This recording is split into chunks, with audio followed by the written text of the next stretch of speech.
Hello and welcome.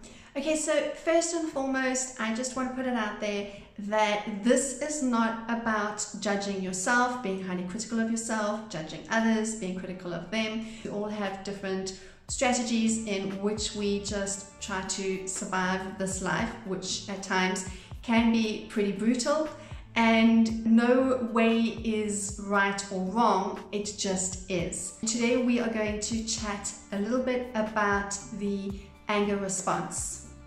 So the anger response will come from feeling scared, a lot of fear, a lot of I'm not good enough, I'm not worthy, and what happens is that there will be these outbursts of anger that happen. Sometimes it will even leave you reeling, thinking, where did that come from? Why did that happen? Why did I respond that way? Why did I behave that way? Anger is a protective mechanism, it is a defensive mechanism, it is a need to survive at all costs.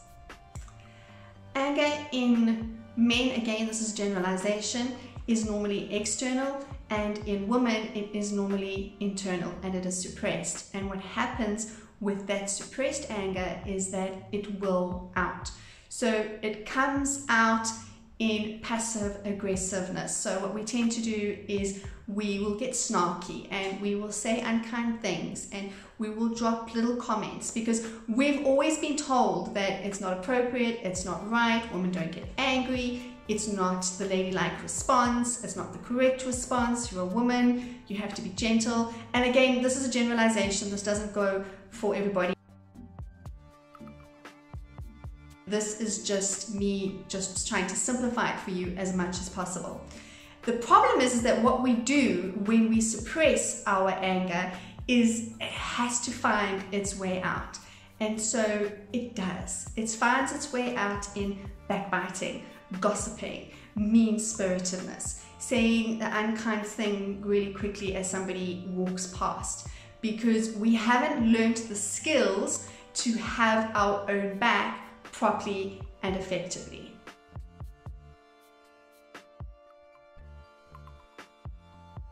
In men, it tends to come out as rage, where they will break things, smash things, hit things. Not that it doesn't happen in women. I have thrown a breadboard at my husband. I have taken a knife and stabbed it into a breadboard.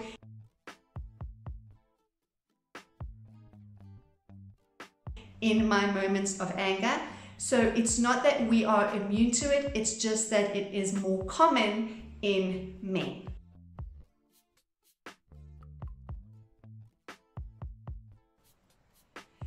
It's not that anger is never appropriate or that there's no time for it. We have a time when anger can be really constructive and there is a time when anger can be really destructive.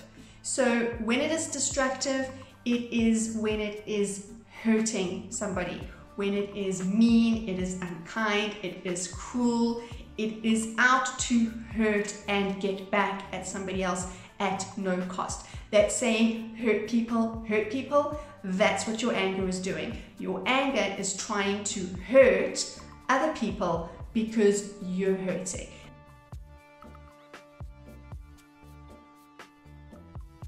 We say things that we regret later. We do things that we can't change later.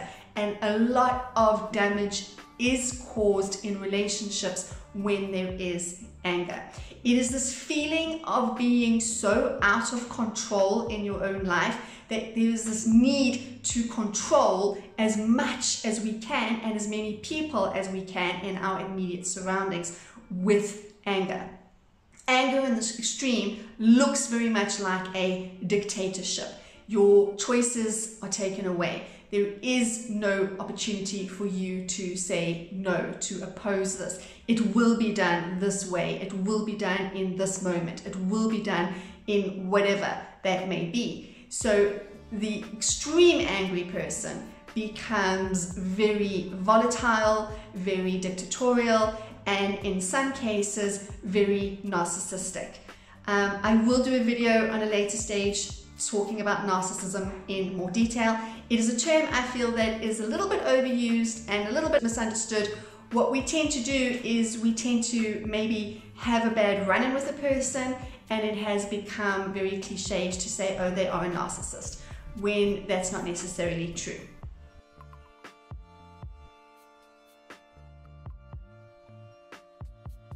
Constructive anger looks like assertiveness, it looks like good boundaries, it looks like having your own back, it looks like protection of self and loved ones.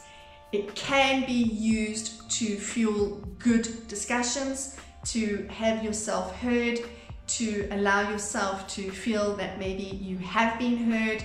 It allows you to have a voice.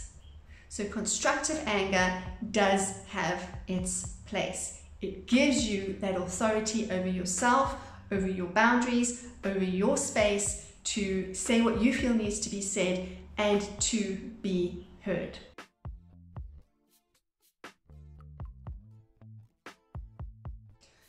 We just need to be onto ourselves, aware that that is a trauma response, and be aware that anger particularly tends to perpetuate cycles of abuse.